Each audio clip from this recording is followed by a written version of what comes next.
Dans cette vidéo, on reproduit ce maquillage, c'est un peu mon maquillage signature de tous les jours. Je vais vous partager des tas d'astuces, on va parler de nouveautés make-up, mais aussi de valeurs sûres que j'utilise depuis des années. Bonjour à tous, c'est Audrey, ravie de vous retrouver pour une vidéo maquillage. Faites-moi vraiment savoir si c'est un thème que vous voulez revoir sur ma chaîne en likant cette vidéo, en me laissant un petit commentaire. N'hésitez pas à vous abonner si ce n'est pas déjà fait. Ici, on parle... Bon, aujourd'hui on parle de make-up, mais souvent, et la plupart du temps, on parle du soin de la peau, du soin des cheveux, du soin du corps. Cette vidéo est en collaboration avec Look Fantastic, ce qui veut dire que tous les produits que je vous montre aujourd'hui sont disponibles sur le site et vous pourrez les choper avec un code promo, donc c'est BYREO-LF, donc ça vous octroiera des promotions, des réductions supplémentaires. Il y a toujours plein de promos en fait sur le site de Look Fantastic. Tout est en barre d'infos, le lien, le code promo. Si c'est la première fois aussi que vous commandez sur ce site, j'ai un petit lien de parrainage qui vous donnera entre 10 et 15 euros. Et puis on commence tout de suite, j'espère que ça vous plaira. Avant de commencer, j'ai redessiné mes sourcils avec le crayon Anastasia en teinte medium brown, le Brow Definer. Pour hydrater mes lèvres, comme d'habitude, le baume de rose de By Terry. Je n'applique pas de base de maquillage aujourd'hui, par contre je vais appliquer ma base contour des yeux de Bobbi Brown, vous l'avez déjà vu en action. C'est vraiment une base qui va venir lisser, hydrater le contour des yeux et sans apporter vraiment d'épaisseur. C'est un produit vraiment que je trouve très très bien, qu'on peut utiliser presque comme un soin, mais moi j'aime vraiment l'utiliser en petite quantité en tant que base. Ça améliore le rendu des anti-cernes. Alors surtout si vous avez des anti-cernes un peu trop secs ou un contour des yeux qui est un peu plus sec vu la saison ou voilà, selon les circonstances, cette base, franchement, elle peut sauver la mise. Pour le teint, on va utiliser l'accord parfait de L'Oréal, fond de teint petit prix, facile au quotidien, un beau rendu naturel. Franchement, ça fait partie de mes fonds de teint valeur sûre. Je porte la teinte beige doré, elle est un peu trop claire, mais vous allez voir après avec le bronzer, ça va très bien aller. En ce moment, pour appliquer mes fonds de teint, alors j'en prélève une petite quantité. Je viens en déposer sur le visage en différents points. Je viens appliquer, on va dire, dégrossir l'application avec le doigt.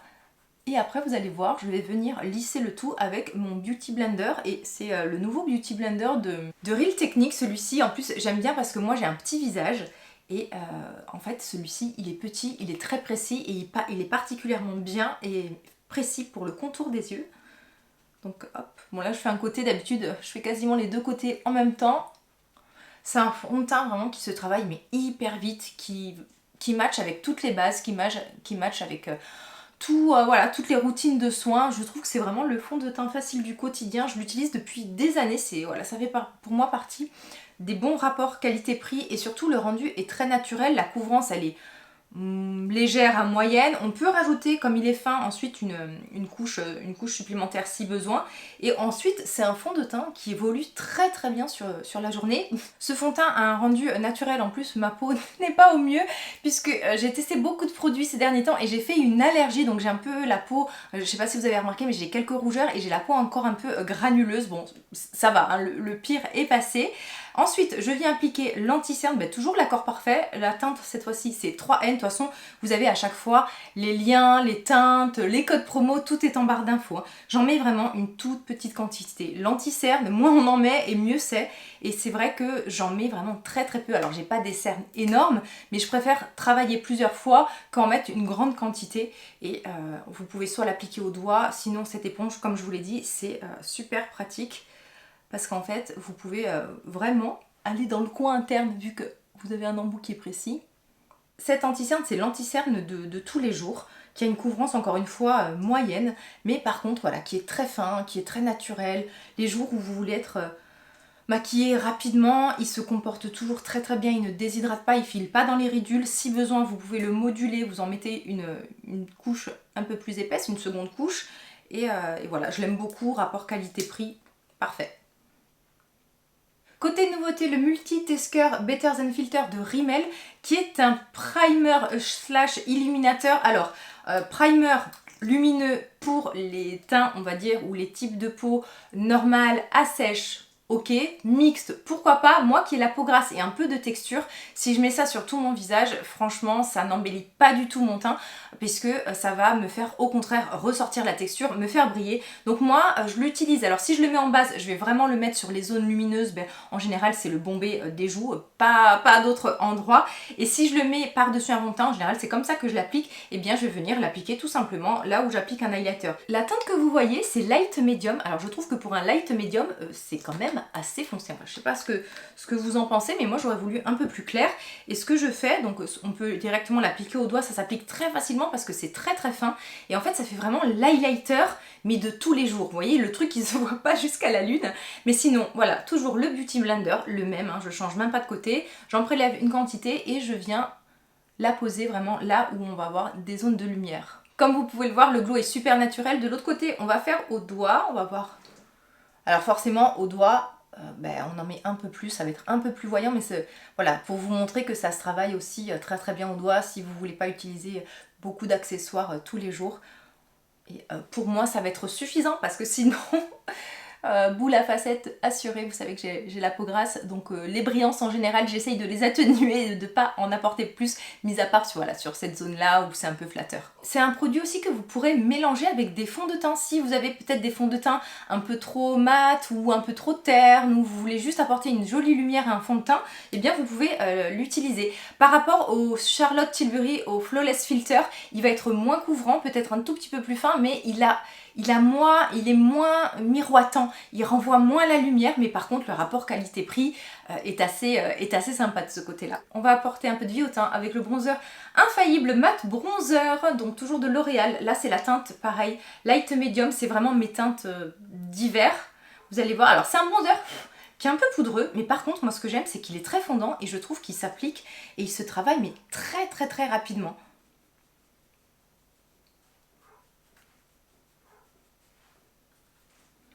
Je commence toujours par le haut du visage, donc le bombé. La couleur en plus, celle-ci, je trouve qu'elle est assez neutre. Elle n'est pas trop chaude parce que alors parfois voilà, il y a des bronzers qui sont vraiment trop orange. Bon alors moi j'ai quand même une carnation qui tire un peu sur le pêche, ça va.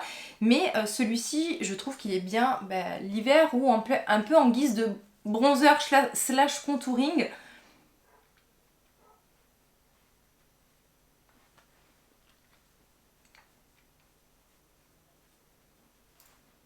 Hop, avec ce qui reste ensuite, voilà, je redescends. En fait, vous faites un 3 tout simplement. Je pense que tout le monde connaît cette méthode qui est facile et efficace. Et vous avez vu en fait, comme il se travaille rapidement, ils se font très très bien. Et surtout qu'en plus, je n'ai pas encore poudré mon teint. Alors parfois, si vous trouvez que certains bronzers, lorsque vous les appliquez, ça vous fait des zones patchy, vous savez, comme si la matière, le pigment s'accrochait au fond de teint, c'est tout simplement parce qu'en fait, le fond de teint est un peu humide, il va capter le pigment et ça va mal se diffuser. Donc dans ces cas-là, moi je vous conseille de poudrer avant. Avec celui-ci, je n'ai pas ce problème-là, donc je peux me permettre de poudrer après, surtout que je vais vous montrer une astuce moi que j'utilise. J'aime bien poudrer mon teint à la fin, une fois que j'ai appliqué mon bronzer, mon blush, mon highlighter, pour faire en fait pour fondre le tout et pour faire comme un effet un peu canevas et filtre.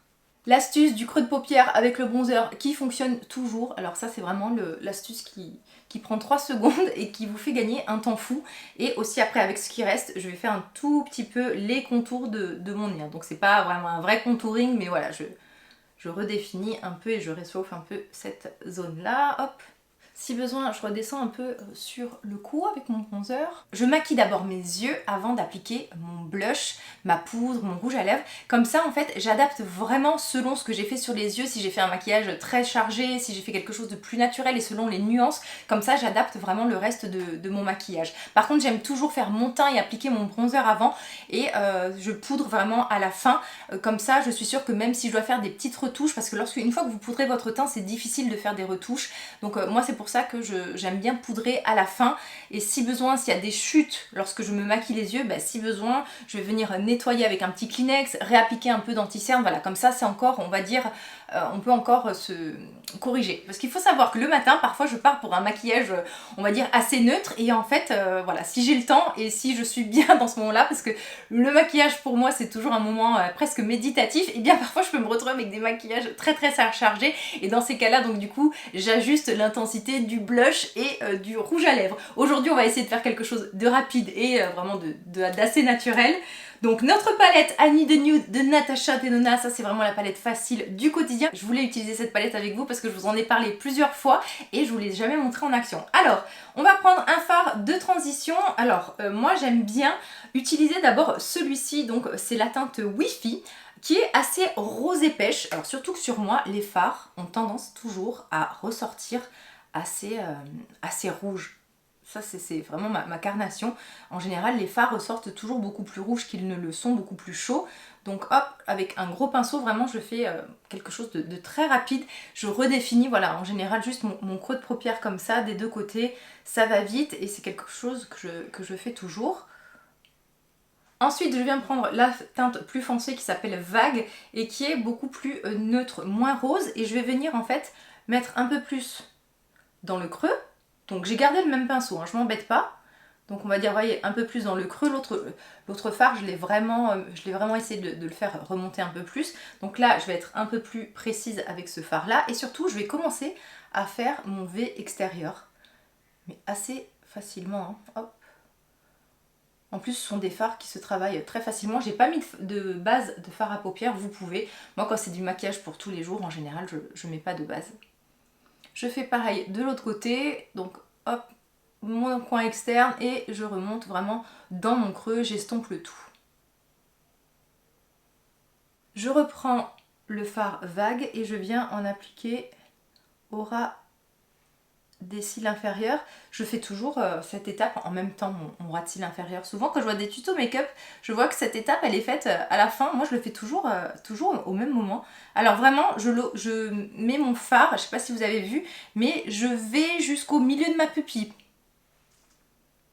Je prends un crayon, donc là c'est le Taille Two Liner Smoké et je viens, donc j'essaye de me regarder bien droite et je viens vraiment en appliquer vraiment au coin externe, hop, et je reviens, on va dire, encore une fois jusqu'au milieu de ma pupille. Toujours en essayant de me regarder bien droite. Et après je vais venir estomper et faire ma petite virgule. Je redescends pour faire mes cils du bas. Hop, je reste vraiment dans le coin interne. La petite astuce, hop, c'est de venir un peu estomper pour faire la petite virgule. Petite astuce qui fonctionne très bien. Et ensuite, avec un pinceau précision, je vais venir estomper tout simplement mon crayon.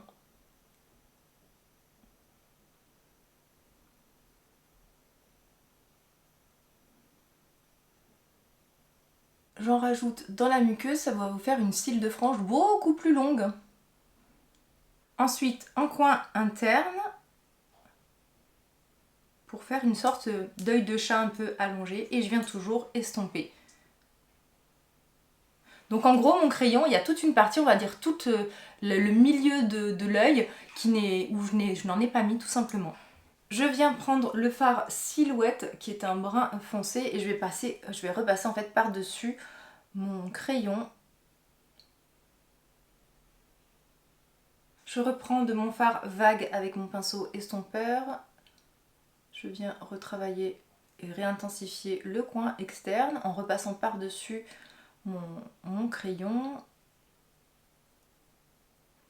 Ensuite, je viens prendre le fard Fer qui est une couleur chair et je vais venir en fait tout simplement nettoyer le dessous de l'arcade sourcilière. Vraiment, j'appuie pas du tout et ça me permet en fait d'estomper mon fard jusqu'en haut, d'adoucir. Vous voyez, je fais même le coin externe là, voilà. Et aussi, j'en profite pour en appliquer en fait en coin interne et je reviens un peu sur ma paupière mobile. Je vais vous swatcher ce joli rose, donc c'est le fard Mia, vous voyez comme il renvoie la lumière, et en fait j'en ai trouvé un assez similaire. Vous savez les monos d'Urban Decay, donc vous avez un qui est très connu qui s'appelle je crois le Space Cowboy, et en fait vous avez celui-ci qui s'appelle Rebel Star, et je vais voir parce que je les trouve très très proches. Ah, celui-ci est peut-être plus rose, mais il me semble tout aussi lumineux. Est-ce que vous allez voir à la caméra? À la caméra on voit une petite différence. En vrai, ouais, en fait, celui de Urban Decay est plus rose et plus pêche. Ben, vous savez quoi? Vu que je suis vraiment dans les teintes chaudes, eh bien, je vais partir sur celui-ci. Mais après, en fait, quand je fais ce genre de maquillage, donc c'est toujours un peu le même principe. C'est-à-dire vraiment le fard de transition, ensuite un peu plus foncé pour redéfinir le creux, le coin externe, mon trait de crayon que j'estompe avec un fard plus foncé, encore une fois. Et ensuite, je viens prendre un lumineux. Mais alors, le lumineux, ben, en fait, ça peut être n'importe lequel, par exemple, de cette palette. Vous avez du beige, vous avez du plus foncé. Bon, là, on part sur ce mono, comme ça, on va le mettre à l'action. Je l'ai juste testé une ou deux fois, celui-ci. Et en fait, je fais avec le doigt. Vraiment, je m'embête pas. Et j'en applique vraiment, hop, comme ceci. Je viens jusqu'au coin interne. Hop. Je vais rajouter un petit détail. Je vais éclairer en fait mon coin interne. Donc, je reprends mon fard Cher. Alors parfois en coin interne je mets un fard lumineux, mais la plupart du temps je mets plutôt un fard comme ça, tout simplement mat, puisque je trouve que des fois lorsque je mets des fards lumineux ils peuvent s'amalgamer. Ben, je pense que quand on vieillit on a plus de texture, la peau se ride plus et en fait ben, il y a des jours où des fards trop lumineux en coin interne, je sais pas, selon s'ils sont épais ou selon le maquillage que je fais, et bien je trouve ça pas très joli. Donc c'est vrai qu'en ce moment, ces derniers temps, je mets souvent des fards comme ça, un peu de couleur chair. J'en profite pour en remettre un tout petit peu, hop, sous l'arcade pour illuminer. Et ça, alors si je veux faire avec un fard lumineux, je le fais parfois avec un highlighter tout simplement. Je reprends le fard vague et je vais repasser juste au niveau de mon ras de cils inférieur. Ensuite pour le mascara, le nouveau mascara Panorama de L'Oréal, ça fait une bonne semaine que je le teste. Il me fait énormément penser au MAC Stack, je sais plus. Alors, ce mascara vous plaira si vous aimez les mascaras qui apportent du volume. Alors moi ce que j'apprécie, il fait pas du cil à cils et cils vraiment définis et allongés, par contre il fait du volume et je trouve que ça fait partie de ces mascaras où on peut vraiment appliquer les deux couches et le travailler mais sans faire de pause. C'est-à-dire que vraiment vous pouvez le travailler longtemps, il ne s'épaissit pas, il ne fait pas de bouloche et au contraire en fait il est extensible, les couches se cumulent mais d'une jolie façon. Alors je sais que la brosse comme ça en picot ne conviendra pas à tout le monde. Moi ce que j'aime c'est que la brosse est assez petite. Alors il ne remplace pas mon Yves Saint Laurent Lash Clash, hein, mais il faut un peu que je teste de nouvelles choses. Et en fait donc j'aime ce mascara mais je le travaille assez longtemps. D'habitude les mascaras je mets une couche, je fais une petite pause et j'en mets une seconde. Là en fait je fais on va dire les deux couches quasiment en même temps puisqu'à force de le travailler les couches se cumulent sur le cil. Je sais pas si vous comprenez ce que je veux dire. Donc voilà, il faut faire attention parce qu'il peut faire des paquets. Hein. Donc moi j'ai pas du tout essuyé la brosse, n'hésitez pas à l'essuyer vous si vous en avez besoin. Mais voilà, en général je prends mon temps et je maquille tranquillement. J'ai pas besoin de recourber mes cils, la courbure tient très bien, pardon. Et aussi j'ai remarqué que niveau tenue, moi qui fais couler énormément mes mascaras, c'est pour ça que souvent je porte des formules waterproof, celui-ci tient très bien, je n'ai pas eu de bavure, de coulure, vraiment très bon mascara de L'Oréal. J'espère que vous voyez la différence entre les deux yeux. J'ai maquillé l'autre œil et ce que j'aime c'est que même pendant que je travaille l'autre œil, et bien si je veux revenir sur le premier, on peut. Je trouve que le mascara ne sèche pas trop vite et si vous avez besoin voilà, d'apporter un peu plus de volume, de longueur à certains endroits, et bien ben, ça se fait facilement puisqu'en fait on a le temps de le travailler et ça peut être appréciable. Et en fait mais les deux couches, donc comme je vous ai dit d'habituellement je mets une couche, j'attends, j'en mets une seconde, là en fait j'ai l'impression de mettre deux couches en une vu que je travaille plus longtemps le cil et voilà ça va suffire. J'ai toujours quelques petites bavures, alors ça c'est voilà, c'est inévitable, je laisse bien sécher et avec un goupillon je vais venir, je pense que vous connaissez l'astuce ensuite, tout simplement gratter la matière. Ça n'a pas encore séché donc je le ferai après. Comme je n'ai pas poudré mon teint ni mon anti-cerne, et bien si j'ai besoin de faire une retouche, vous voyez par exemple qu'il y a eu un peu des petites coulures au niveau voilà, du coin externe, et bien je vais pouvoir le faire. Donc c'est pour ça qu'en fait j'aime poudrer à la fin.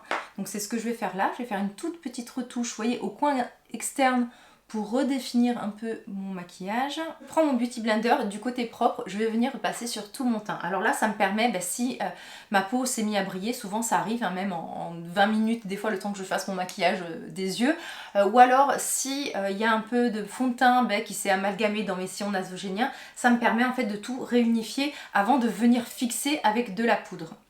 Pour le blush, je vais vous montrer une petite astuce que je fais pour avoir un rendu dégradé et voilà, joliment fondu. Donc je prends deux blushs de la même tonalité, donc soit une tonalité chaude, soit une tonalité froide, mais d'intensité différente. Ça peut être des blushs de même marque ou de marques différentes, et des fois je peux même varier avec aussi des finis, c'est-à-dire un qui est un peu plus lumineux, un qui est un peu plus mat. Donc là c'est des blushs de la marque Surate, ce sont des blushs qui sont ultra pigmentés et très très fins sur la peau, tout ce que j'aime. Ils font pas du tout de chute, ils sont pas du tout poudreux. Alors là on a le peau de pêche qui est plus clair et on a brillantidé. Donc je viens tout d'abord prendre le blush le plus foncé, donc je vais en prélever un peu et je vais venir en fait le travailler de vraiment des tempes et je vais redescendre, vraiment, vous savez, pour avoir cet effet un peu lifté. C'est vraiment là, lorsque on commence à prendre de l'âge, où c'est plus flatteur d'appliquer du blush. Je vais vraiment rester très très haut au niveau de la pommette. Si besoin, je remonte un tout petit peu au niveau de mon front pour fondre le tout. La petite astuce, toujours une petite touche qu'on vient mettre au niveau du creux de la paupière. Comme ça, tout est fondu. Donc je vais faire pareil de l'autre côté. Ensuite, avec le même pinceau, si besoin, je viens l'essuyer. Si je vois qu'il y a trop de matière, je vais venir prélever la couleur la plus claire. Mon blush foncé, je l'ai appliqué de l'extérieur vers l'intérieur et là, je vais faire l'inverse. Je vais prendre mon blush plus clair et je vais l'appliquer en fait de l'intérieur vers l'extérieur en remontant. Et en fait, en repassant par-dessus, souvent ça permet en fait d'estomper le blush et de tout simplement fondre les bordures. Alors bon, c'est sûr, ça prend un peu plus de temps. En plus, celui-ci, le pot de pêche est un peu plus lumineux. Et en fait, vous voyez, ça fait comme un topper highlighter de blush. Et voilà, j'aime bien faire cette astuce-là. Surtout que ça me permet aussi de faire tourner mes blushs. Vous savez, quand vous avez beaucoup de maquillage et que vous trouvez que vous n'avez pas assez de visage à maquiller, eh bien ça peut être une façon d'utiliser vos blushs. Ou si vous avez un blush un peu trop clair, vous savez pas quoi en faire, eh bien moi c'est comme ça que je les utilise. Je suis en train de trop en mettre parce que je parle sans me regarder. C'est bon, je suis blushée, ça suffit. Pour mon contour des yeux, toujours ma poudre NARS. L'astuce avec cette poudre, je vous l'explique à chaque fois, une houppette. Vous venez vraiment chauffer la matière, vous enlevez si besoin l'excédent sur la main et vous venez appliquer de l'extérieur vers l'intérieur.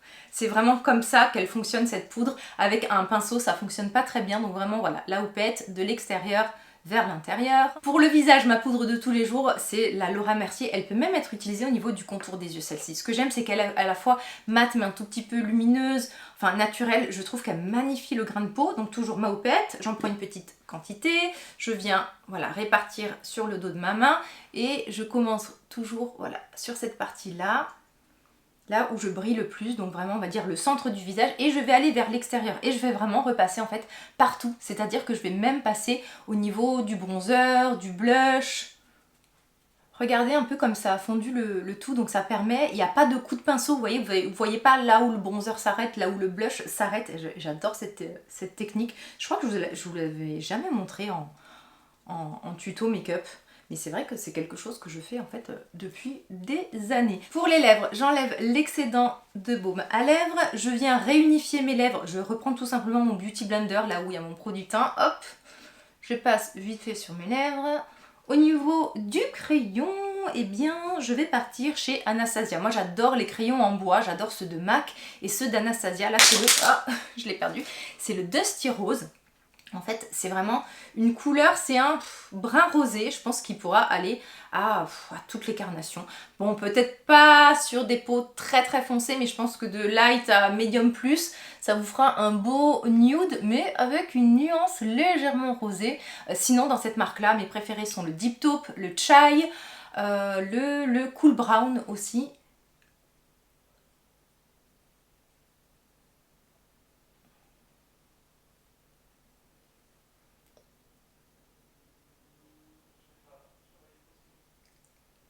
Si autour de la bouche vous commencez à voir des rides, des fines ridules et que vous avez peur que votre rouge à lèvres bave, et bien ce que vous pouvez faire une fois que vous avez appliqué votre crayon, vous venez tout simplement poudrer, alors mettez-en peu pour ne pas non plus déshydrater les lèvres. Si vous ne voulez pas passer sur toutes les lèvres parce que vous avez les lèvres sèches, vous faites avec un petit pinceau estompeur un peu plus précis et vous allez venir tout simplement poudrer, mais que les contours là où vous avez appliqué votre crayon pour éviter que ça ne file dans les petites ridules.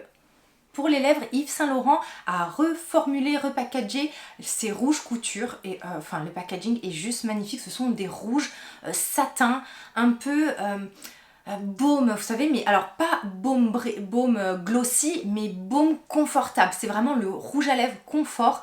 Vous avez des nudes magnifiques. Aujourd'hui, on part avec le N12. Comment il s'appelle le N12? Attendez, là, c'est le Nude Instinct. Vous allez voir comme il est joli à porter au quotidien. Bravo sur les dents, Audrey. C'est très fin sur les lèvres, c'est très confortable et ce que j'aime c'est que ça fait partie de ces rouges à lèvres qui ne vont pas déshydrater les lèvres. Moi j'ai les lèvres toujours très très sèches et avec là j'ai un confort extrême. Ce que j'aime faire souvent au creux des lèvres c'est ensuite mettre un gloss un peu plus clair. Je vais prendre le Butter Gloss de NYX. Alors moi ce gloss là je crois que ça fait 10 ans que je les utilise et ça fait 10 ans que je les aime. J'en ai toujours. Donc le crème brûlée, c'est sorte de beige rosé. En plus cette année vraiment c'est le renouveau des gloss, moi je suis super contente parce que j'adore ces rendus là. La petite touche qui fait toute la différence. Dernière étape, eh bien c'est les sourcils. Je fais toujours mes sourcils à la fin. Alors je les maquille en tout début de make-up pour que mon crayon eh bien, voilà, soit sur ma peau nue et qui se fixe bien. Et ensuite par contre tout ce qui est gel à sourcils, je le mets vraiment à la fin. Puisqu'en fait je déteste lorsque l'on applique du gel à sourcils que de la poudre vienne se mettre par dessus. Et en fait quand on a un sourcil très foncé, vous allez voir en fait la poudre. Donc c'est pour ça que moi cette étape je le fais à la fin lorsque je ne vais plus du tout toucher ni bronzer ni blush ni rien du tout. Et là on part chez Anastasia qui vient de sortir le Brow Freeze Gel. Vous savez c'est cette version du gel mais en peau mais en version liquide. Alors moi il faut savoir que tout ce qui est pommade pour sourcils ça ne fonctionne pas, j'ai les sourcils trop fournis et c'est horrible, vraiment c'est impossible, ça fait des pâtés, du pâté et surtout que c'est pas flatteur parce que j'ai des très longs sourcils et très fournis. Mais alors figurez-vous que celui-ci j'arrive à l'utiliser parce qu'en fait c'est une version qui est très liquide. Et en fait, il me fait un peu penser à celui de Too Faced. Alors déjà, bon, bah, la brosse, c'est la même que le 24 Brow Setter de Benefit, pardon. Mais par contre, la formule gel fait qu'on peut le travailler plus longtemps et surtout, je trouve qu'il fixe plus. Donc hop, je vais tout simplement brosser légèrement, alors pas trop vers le haut et pas trop plaqué, sinon bah, je ressemble à, comme référence, je peux vous dire Gargamel, voilà. Les millennials n'auront peut-être pas Gargamel comme référence. Ça va légèrement estomper mon crayon, mais j'aime bien parce que du coup, comme j'ai eu tendance à remplir mon sourcil, et bien le fait de passer ce gel, donc délicatement bien sûr, ça va créer en fait du poil à poil, ça va ôter un peu de crayon et faire un rendu plus naturel. Je vais pas venir trop plaquer mes sourcils, si j'ai besoin de les plaquer en fait, je vais vraiment enlever l'excès de produit. Et en fait avec le côté plat, hop, je vais légèrement plaquer. Mais alors voilà, moi faut que je fasse doucement parce que sinon c'est plus des sourcils que j'ai, c'est... Et ça va se fixer et ça ne va plus bouger. Voilà le rendu final de ce maquillage. Si ce format vous plaît, n'hésitez pas à vous manifester, un commentaire, un like, un partage. Dites-moi si vous voulez que je refasse plus régulièrement des vidéos make-up sur ma chaîne. Encore une fois, eh bien, vous trouverez tous les liens, les codes promo. Merci à Look Fantastic aussi pour la collaboration sur cette vidéo. On se retrouve très vite et en attendant, prenez bien soin de vous. Bye bye!